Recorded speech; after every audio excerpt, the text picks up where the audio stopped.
رب تكونوا في اتم صحه وفي احسن حال.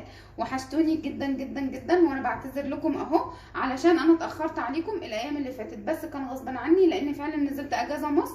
وان شاء الله هبدا معاكم النهارده اول فيديو من فيديوهاتي في مصر، ان شاء الله ينول على رضاكم واعجابكم.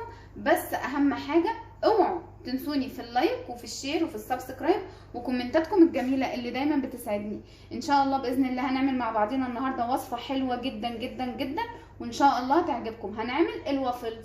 يلا تعالوا مع بعضنا نشوف المكونات والمقادير. نبدا بقى مع بعضنا نشوف الوصفه النهارده. ان شاء الله هنعمل مع بعضنا الوافلز، وصفه سهله جدا جدا وبسيطه، وان شاء الله باذن الله تنول على رضاكم واعجابكم. الوافلز زيه زي مقادير الكيك بالظبط، ومقاديره سهله جدا جدا. عندي هنا 4 بيضات بدرجه حراره الغرفه، هحط عليهم طبعا رشه الفانيليا اهي.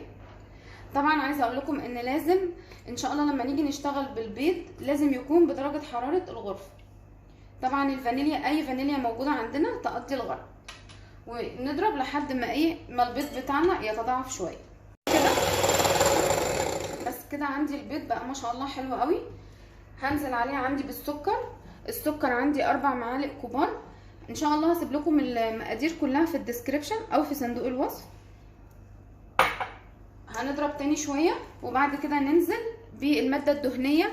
اللي حابب يحط زيت دوار الشمس زي ما انا هحط تمام، اللي حابب يبدل زيت دوار الشمس بزبده سايحه برضو تمام، لكن انا النهارده ان شاء الله هعملها بالزيت. عندي هنا بقى دلوقتي اهو نص كوبايه زيت دوار الشمس، هحطها كده تمام. وهضرب برضو شويه كاننا بالظبط بنعمل كيك، سهله جدا جدا. هنبدا بقى نحط الدقيق. عندي هنا كوبايتين 2 دقيق انا نخلتهم كويس، هشيل منهم هرفع منهم 4 معالق عشان هزود بدلهم النشا. ايوه لازم نحط نشا علشان الوافلز بتاعنا يكون مقرمش شويه اهو زي ما انتوا شايفين كده. انا شلت ال4 معالق دول مش محتاجاهم دلوقتي، هحط مكانهم نشا الذره اللي قلت لكم عليه اهو من ال4 معالق. طبعا ال4 معالق لازم ننخلهم لان انا ما كنتش لسه نخلتهم تمام اهو. اي حاجه دقيق نشا كاكاو لازم يتنخل علشان نفكك الذرات بتاعته، علشان ما يبقاش فيها تكتلات وفي نفس الوقت تدخل لنا هواء. هنحط عندي كمان معلقه بيكنج باودر، معلقه كبيره اهي، معلقه كبيره كده حلوه مليانه. هحط كمان معاها نص معلقه بيكربونات الصودا اهي. طبعا الحاجات دي هي اللي هتساعدنا في الوافلز ان هو ما يبقاش معجن في بعضه، وان هو كمان ينتفخ معانا اهي. نص معلقه تمام، وننخلهم برضو. وطبعا ما ننساش رشه الملح، مهمه جدا جدا في الحلويات بتاعتنا اهي. رشه الملح حاجه بسيطه خالص اهي. وهنقلبه بقى كده بحيث ان احنا نقلب كله في بعضه تمام، وننزل عليهم بالخليط بتاعنا. ويبقى كده الوافلز بتاعنا خلص. فاضل اخر حاجه ليه اللي هو الحليب. يلا ننزل مع بعضينا كده بالمقدار.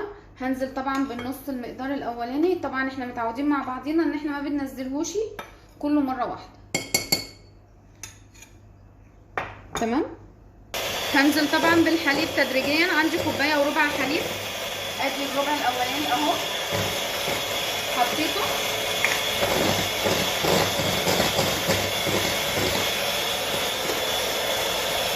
واكمل باقي مقدار الدقيق بالتبادل مع مقدار الحليب تمام.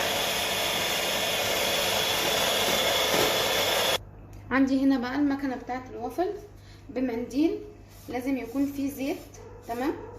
لازم ندهنها بزيت كده على طول علشان انا عارفه ان هي مش هتلزق فيه ان شاء الله تمام، ولكن برضو لازم ندهنها بزيت علشان نتجنب اي حاجه ان هي تلزق فيها.